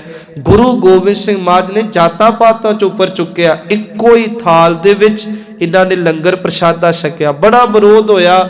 ਖੈਰ ਕਰਦੇ ਹੁੰਦੇ ਨੇ ਲੋਕ ਕਿ ਲੋ ਜੀ ਹੁਣ ਇਹ ਨੀਵੀਆਂ ਜਾਤਾਂ ਵੱਲ ਨੂੰ ਆਪਣਾ ਪੁੱਤ ਬਣਾਓ। ਸੰਗਤ ਜੀ ਨੂੰ ਪੜ੍ਹਾਇਆ ਲਿਖਾਇਆ, ਇਹਨੂੰ ਫੌਜ ਵਿੱਚ ਭਰਤੀ ਕਰਾਇਆ। ਸੁਣੋ ਸਾਡੇ ਸਿੱਖਾਂ ਦੇ ਕਾਰਨਾਮੇ। ਜਦੋਂ ਫੌਜ ਵਿੱਚ ਭਰਤੀ ਕਰਾਇਆ ਤੇ ਸਿੱਖੀ ਦੀ ਗੁੜਤੀ ਘਰੋਂ ਮਿਲੀ ਹੋਈ ਸੀ। ਇਹਨੇ ਨਾ, ਕਿਉਂਕਿ ਤੁਹਾਨੂੰ ਪਤਾ ਚਲੋ ਹੁਣ ਸਮਾਂ ਬਦਲਦਾ ਜਾ ਰਿਹਾ, ਅੱਜ ਵੀ ਇਹ ਚੀਜ਼ਾਂ ਹੈਗੀਆਂ ਕਿ ਫੌਜ ਵਿੱਚ ਤੁਹਾਨੂੰ ਕਕਾਰ ਨਹੀਂ ਪਾਣ ਦਿੱਤੇ ਜਾਂਦੇ। ਉਹ ਇਹ ਗੱਲ ਕਹਿੰਦੇ ਆ ਕਿ ਤੁਹਾਡੀ ਹਿਫਾਜ਼ਤ ਲਈ ਆਪਾਂ ਤੁਹਾਨੂੰ ਰਫਲਾਂ ਬੰਦੂਕਾਂ ਪੜਾਈਆਂ, ਵੇ ਤੁਹਾਨੂੰ ਸ਼੍ਰੀ ਸਾਹਿਬ ਦੀ ਕੀ ਲੋੜ ਹੈ। ਉਦੋਂ ਵੀ ਇਹ ਕੰਮ ਚੱਲਦਾ ਸੀ। ਵੈਸੇ ਗੋਰਿਆਂ ਦੀ ਸਰਕਾਰ, ਇਹਨੇ ਆਪਣੀ ਵਰਦੀ ਦੇ ਵਿੱਚ ਲੁਕਾ ਕੇ ਨਾ ਅੰਦਰ ਤੇੜ ਸ਼੍ਰੀ ਸਾਹਿਬ ਪਾ ਕੇ ਰੱਖਿਆ ਕਰਨੀ। ਇੱਕ ਦਿਨ ਕਹਿੰਦੇ ਆ ਕਿ ਉਹ ਸ਼੍ਰੀ ਸਾਹਿਬ ਆਫੀਸਰ ਨੇ ਵੇਖ ਲਈ ਇਹਨੂੰ, ਜਿਹੜਾ ਸੀ ਫਿਰ ਪੇਸ਼ ਕੀਤਾ ਗਿਆ। ਇਹਨੇ ਕਿਹਾ ਕਿ ਮੇਰੇ ਕਕਾਰ ਨੇ ਤੇ ਸਾਨੂੰ ਗੁਰੂ ਗੋਬਿੰਦ ਸਿੰਘ ਵੱਲੋਂ ਹੁਕਮ ਹੈ ਕਿ ਹਰ ਅੰਮ੍ਰਿਤਧਾਰੀ 5 ਕਕਾਰਾਂ ਦਾ ਧਾਰਨੀ ਹੋਵੇ। ਗ੍ਰੰਥੀ ਸਿੰਘ ਜਿਹੜਾ ਸੀ ਉਹ ਪਿੱਠੂ ਸੀ ਗੋਰਿਆਂ ਦਾ। ਕਹਿੰਦੇ ਕਿ ਚਲੋ ਠੀਕ ਹੈ, ਅਸੀਂ ਗ੍ਰੰਥੀ ਸਿੰਘ ਨੂੰ ਪੁੱਛ ਲੈਂਦੇ ਆ ਕਿ ਕੋਈ ਇਦਾਂ ਦੀ ਪਾਬੰਦੀ ਹੈ। ਉਹ ਮੁੱਕਰ ਗਿਆ, ਕਹਿੰਦਾ ਨਾ ਨਾ ਇਦਾਂ ਦੀ ਕੋਈ ਪਾਬੰਦੀ ਨਹੀਂ, ਇਹ ਤਾਂ ਹੱਠ ਕਰਦਾ, ਜਾਣ ਕੇ ਕੱਟੜ ਪੂੜਾ ਖਿਲਾਰਦਾ। ਵੇਖੋ ਮੈਂ ਤਾਂ ਕਹਿੰਦਾ ਕਿ ਅਸੀਂ ਆਪਣੇ ਰੋਲ ਜਦੋਂ ਨਿਭਾਣੇ ਛੱਡ ਦਈਏ। ਕੋਰਟ ਮਾਰਸ਼ਲ ਕੀਤਾ, 6 ਮਹੀਨੇ ਦੀ ਕੈਦ ਕੱਟੀ। ਸ਼੍ਰੀ ਸਾਹਿਬ ਨਹੀਂ ਲਾਈ ਨੌਕਰੀ ਚੋਂ, ਕਹਿੰਦਾ ਕੱਢਣਾ ਕੱਢ ਦਿਓ, ਪਰ ਮੈਂ ਸ਼੍ਰੀ ਸਾਹਿਬ ਨਹੀਂ ਲਾਵਾਂਗਾ। ਹੁਣ ਜਦੋਂ 6 ਮਹੀਨੇ ਦੀ ਕੈਦ ਕੱਟ ਕੇ ਵਾਪਸ ਆਇਆ ਤੇ ਵੱਡੀ ਕਿਰਪਾਨ ਪਾ ਕੇ ਜਦੋਂ ਗਲੀਆਂ 'ਚ ਫਿਰਦਾ ਸੀ, ਸਾਡੀ ਕੌਮ ਨੇ ਇਹਨੂੰ ਇੱਕ ਲਕਬ ਦਿੱਤਾ ਸੀ, ਮੰਗਲ ਸਿੰਘ ਕਿਰਪਾਨ ਬਹਾਦਰ। ਇਹਨੂੰ ਲੋਕਾਂ ਨੇ ਕਹਿਣਾ ਹੀ ਸ਼ੁਰੂ ਕਰਤਾ। ਕਿਉਂ? ਕਿ ਫੌਜ ਦੀ ਨੌਕਰੀ ਜਾਂਦੀ ਰਹੇ, ਕੋਰਟ ਮਾਰਸ਼ਲ ਹੋਇਆ, ਪਰਵਾਹ ਕੋਈ ਨਹੀਂ, 6 ਮਹੀਨੇ ਕੈਦ ਮਿਲੀ, ਕੋਈ ਗੱਲ ਨਹੀਂ, ਪਰ ਮੈਂ ਗੁਰੂ ਗੋਬਿੰਦ ਦਾ ਸਿੱਖ ਹਾਂ, ਆਜ਼ਾਦ ਜੰਮਿਆ ਤੇ ਆਜ਼ਾਦ ਜਿਉਵਾਂਗਾ ਤੇ ਆਜ਼ਾਦ ਹੀ ਮਰ ਕੇ ਇਸ ਧਰਤੀ ਤੋਂ ਜਾਵਾਂਗਾ। ਹੁਣ ਇਹ ਬੱਚੇ ਦਾ ਵਿਆਹ ਹੋਇਆ। ਮੁਕਾਬਲਾ ਤੁਹਾਨੂੰ ਪਤਾ ਪਹਿਲੇ ਸਮਿਆਂ 'ਚ ਬਾਅਦ 'ਚ ਆਉਂਦੇ ਹੁੰਦੇ ਸੀ। ਹੁਣ ਜਦੋਂ ਇੱਧਰ ਬਾਪੂ ਜਿਹੜਾ ਸੀ ਉਹ ਸ਼ਹੀਦੀ ਪਾਉਣ ਦੇ ਲਈ ਚਾਲੇ ਪਾਉਣ ਲੱਗਦਾ ਤੇ ਸ਼ਾਮਾਂ ਨੂੰ ਇਸ਼ਨਾਨ ਕਰਦਾ। ਮੰਗਲ ਸਿੰਘ ਆਪਣੇ ਸੱਸ ਸਹੁਰੇ ਨਾਲ ਘਰ ਚੱਲ ਕੇ ਆਇਆ ਆਪਣੇ, ਤੇ ਕਹਿੰਦਾ ਮਾਂ ਇੰਦਰ ਕੌਰ ਨੂੰ ਪੁੱਛਦਾ ਕਿ ਅੱਜ ਮੇਰੇ ਪਿਤਾ ਜੀ ਕਿੱਧਰ ਚੱਲੇ ਸ਼ਾਮਾਂ ਨੂੰ ਇਸ਼ਨਾਨ ਕਰਕੇ। ਤੇ ਮਾਂ ਕਹਿਣ ਲੱਗੀ, ਇੰਦਰ ਕੌਰ ਪੁੱਤ, ਜਿਹੜੀਆਂ ਅਰਦਾਸਾਂ ਕੀਤੀਆਂ ਸੀ ਉਹ ਵੇਲਾ ਆ ਗਿਆ, ਤੇਰਾ ਬਾਪੂ ਸ਼ਹੀਦੀਆਂ ਪਾਉਣ ਚੱਲਾ ਤੇ ਨਰੈਣੂ ਮਹੰਤ ਕੋਲੋਂ ਨਨਕਾਣਾ ਸਾਹਿਬ ਆਜ਼ਾਦ ਕਰਨ ਚੱਲਾ। ਸੰਗਤ ਜੀ, ਇਹ ਨਹੀਂ ਵੇਖਿਆ ਕਿ ਮੇਰੀ ਘਰ ਵਾਲੀ ਹੁਣੇ ਘਰ ਆਈ ਹੈ ਲਾਲ ਚੂੜਾ ਪਾ ਕੇ, ਇਹ ਨਹੀਂ ਵੇਖਿਆ ਮੇਰਾ ਸੱਸ ਸਹੁਰਾ ਨਾਲ ਏ। ਕਹਿੰਦਾ ਫਿਰ ਇਹ ਇਕੱਲਾ ਨਹੀਂ, ਮੈਂ ਨਾਲ ਜਾਵਾਂਗਾ। ਉੱਥੇ ਚਲੋ ਬਹੁਤ ਕੁਝ ਚੱਲਿਆ। ਸੱਸ ਸਹੁਰਾ ਕਹਿਣ ਲੱਗਾ, ਇਸ ਚੂੜੇ ਵਾਲੀ ਦੀ ਲਾਜ ਰੱਖ ਲੈ, ਸਾਡੀ ਰੱਖ ਲੈ, ਹੁਣੇ ਤੂੰ ਮੁਕਾਬਲਾ ਲੈ ਕੇ ਘਰ ਆਇਆ ਤੇ ਤੂੰ ਹੁਣੇ ਜਿਹੜਾ ਉਹ ਸ਼ਹੀਦੀਆਂ ਪਾਉਣ ਦੀ ਗੱਲ ਕਰਦਾ ਪਿਆ। ਕਹਿੰਦਾ ਤੁਸੀਂ ਮੈਨੂੰ ਧੀ ਹੁਣ ਦਿੱਤੀ ਆ, ਪਰ ਮੈਨੂੰ ਇਹਨੇ ਉਦੋਂ ਗੱਲ ਨਾਲ ਲਾਇਆ ਸੀ ਜਦੋਂ ਮੈਂ ਯਤੀਮ ਸੀ, ਤੇ ਕੱਲਾ ਆਪਣਾ ਨਹੀਂ ਬਣਾਇਆ, ਇਹਨੇ ਮੈਨੂੰ ਉਸ ਗੁਰੂ ਦੇ ਲੜ ਲਾ ਕੇ ਤੇ ਉਹ ਮਾਣ ਦਿੱਤਾ ਜਿਹੜਾ ਕੋਈ ਅੱਜ ਦੀ ਦੁਨੀਆ ਤੇ ਵਿਰਲਾ ਹੀ ਕਿਸੇ ਨੂੰ ਦਿੰਦਾ। ਜਿੱਥੇ ਮੇਰਾ ਪਿਤਾ ਜਾਊਗਾ ਮੈਂ ਉੱਥੇ ਸ਼ਹੀਦ ਹੋਵਾਂਗਾ, ਮਾਣ ਕਰੋ। ਪਿੱਛੇ ਮੈਂ ਫੱਫੇ ਕੁੱਟਣੀਆਂ ਦੀ ਗੱਲ ਕੀਤੀ, ਪਰ ਇਹ ਵੀ ਕਿਰਦਾਰ ਬੀਬੀਆਂ ਦਾ। ਬੀਬੀ ਇੰਦਰ ਕੌਰ ਲਛਮਣ ਸਿੰਘ ਧਾਰੋਵਾਲੀਆ ਦੀ ਘਰੋਂ, ਇਹ ਵੀ ਨਾਲ ਸ਼ਹੀਦ ਹੁੰਦੀ ਆ। ਤੇ ਮੰਗਲ ਸਿੰਘ ਦੀ ਜਿਹੜੀ ਅਜੇ ਵਿਆਹ ਕੇ ਆਈ ਸੀ, ਕਹਿੰਦੀ ਜਿੱਥੇ ਮੇਰਾ ਪਤੀ ਸ਼ਹੀਦ ਹੋਵੇਗਾ ਮੈਂ ਵੀ ਹੁਣ ਇਹਦੇ ਨਾਲ ਹੀ ਜਾਵਾਂਗੀ। ਹੁਣ ਮੇਰਾ ਜੀਣਾ ਵੀ ਇਹਦੇ ਨਾਲ ਤੇ ਮੇਰਾ ਮਰਨਾ ਵੀ ਇਹਦੇ ਨਾਲ। ਜਦੋਂ ਇਦਾਂ ਦੇ ਕਿਰਦਾਰ ਸਾਡੀਆਂ ਕੌਮਾਂ ਘੜਨਗੀਆਂ, ਸਾਡੇ ਕੇਸਰੀ ਝੁਲਦੇ ਰਹਿਣਗੇ, ਕੋਈ ਮਾਈਕਾ ਲਾਲ ਨਹੀਂ ਇਹਨਾਂ ਨੂੰ ਥੱਲੇ ਕਰ ਸਕਦਾ। ਆਪਣੇ ਕਿਰਦਾਰਾਂ ਨੂੰ ਪਛਾਣੀਏ, ਆਪਣੇ ਸਰੂਪ ਨੂੰ ਪਛਾਣੀਏ, ਪਰ ਇਹ ਸਭ ਕੁਝ ਤਾਂ ਹੋਣਾ ਜਦੋਂ ਤੱਕ ਬਾਣੀ ਦੇ ਲੜ ਨਹੀਂ ਲੱਗਦੇ, ਬਾਣੇ ਦੇ ਧਾਰਨੀ ਨਹੀਂ ਬਣਦੇ, ਗੁਰਦੁਆਰਿਆਂ ਦੀਆਂ ਭੀੜਾਂ ਨਹੀਂ ਵਧਾਉਂਦੇ। ਕਿਉਂਕਿ ਇਹਨਾਂ ਗੁਰਦੁਆਰਿਆਂ ਨੂੰ ਆਜ਼ਾਦ ਕਰਾਉਣ ਦੇ ਲਈ ਸਾਡੇ ਬਜ਼ੁਰਗਾਂ ਨੇ ਕੁਰਬਾਨੀਆਂ ਦਿੱਤੀਆਂ। ਅੱਜ ਅਸੀਂ ਉਹਨਾਂ ਗੁਰਦੁਆਰਿਆਂ 'ਚ ਬਹਿਣ ਤੋਂ ਕੰਨੀ ਕਤਰਾਉਂਦੇ ਆ? ਬਿਲਕੁਲ ਨਹੀਂ। ਇਹਨਾਂ ਗੁਰੂ ਘਰਾਂ ਨੂੰ ਪਿਆਰ ਕਰੋ। ਜਿੰਨੀਆਂ ਗੁਰੂ ਘਰ ਦੀਆਂ ਰੌਣਕਾਂ ਆਪਾਂ ਵਧਾਵਾਂਗੇ, ਸਮੇਂ ਦੀਆਂ ਸਰਕਾਰਾਂ ਨੂੰ ਕਾਂਬਾ ਛਿੜ ਜਾਣਾ। ਆ ਕੱਲ ਦਾ ਜੋਗੀ ਦਾ ਬਿਆਨ ਪੜੋ, ਯੂਪੀ ਦਾ ਜਿਹੜਾ ਹੈ। ਇਹਨੂੰ ਪੁੱਛਿਆ ਪੱਤਰਕਾਰ ਨੇ ਕਿ ਹਿੰਦੂ ਰਾਸ਼ਟਰ ਦੀ ਗੱਲ ਚੱਲਦੀ ਆ, ਕਹਿੰਦਾ ਚੱਲੇ ਕਿਉਂ ਨਾ, ਇੱਥੋਂ ਦਾ ਰਹਿਣ ਵਾਲਾ ਹਰ ਬੰਦਾ ਹਿੰਦੂ ਹੈ। ਹੁਣ ਇਹਨੂੰ ਕੋਈ ਪੁੱਛਣ ਵਾਲਾ ਹੋਵੇ ਕਿ ਬਾਕੀ ਕੌਮਾਂ ਤੇ ਬਾਕੀ ਜਾਤਾਂ ਐਵੇਂ ਤੁਰੇ ਫਿਰਦੀਆਂ, ਇਹ ਲੋਕ ਸ਼ਰੇਆਮ ਇਹ ਕੱਟੜਪੁਣਾ ਤੇ ਹਵਾ ਇਸ ਧਰਤੀ ਤੇ ਫੈਲਾ ਰਹੇ ਆ। ਆਓ ਮੁੜੀਏ ਆਪਣੇ ਘਰ ਨੂੰ, ਕੇਸਰੀ ਨਿਸ਼ਾਨ ਥੱਲੇ ਆਈਏ, ਗੁਰੂ ਬਾਣੀ ਦੇ ਲੜ ਲੱਗੀਏ, ਆਪਣੇ ਵਿਰਸੇ, ਆਪਣੇ ਸੱਭਿਆਚਾਰ, ਆਪਣੇ ਇਤਿਹਾਸ ਨੂੰ ਪਛਾਣੀਏ। ਜਿੱਥੇ ਰਹੀਏ ਇੰਨੇ ਮਾਣ ਨਾਲ ਰਹੀਏ ਕਿ ਘੱਟੋ ਘੱਟ ਗੁਰੂ ਨਾਨਕ ਦੇ ਸਿੱਖ ਬਣ ਕੇ ਰਹੀਏ। ਇਹ ਨਹੀਂ ਕਦੇ ਸਾਡੀ ਕੋਈ ਉਂਗਲ ਫੜ ਕੇ ਸਹਾਈ ਬਣਾ ਗਿਆ ਸਾਨੂੰ, ਕਦੇ ਕੋਈ ਰਾਧਾ ਸਵਾਮੀ ਲੈ ਗਿਆ, ਕਦੇ ਕੋਈ ਨਿਰੰਕਾਰੀਆਂ ਦੇ ਡੇਰੇ ਲੈ ਗਿਆ। ਬਿਲਕੁਲ ਨਹੀਂ। ਅੰਮ੍ਰਿਤ ਛਕੋ ਭਾਵੇਂ ਨਾ ਛਕੋ, ਤੁਹਾਡੀ ਆਪਣੀ ਮਰਜ਼ੀ ਆ, ਪਰ ਬਾਬੇ ਨਾਨਕ ਦੇ ਸਿੱਖ ਬਣ ਕੇ ਅਣਖ ਦੇ ਨਾਲ ਜ਼ਿੰਦਗੀ ਜਿਉਵੋ, ਕਿਉਂਕਿ ਇਹੋ ਜਿਹਾ ਧਰਮ ਤੁਹਾਨੂੰ ਕਿਤੋਂ ਨਹੀਂ ਮਿਲਣਾ।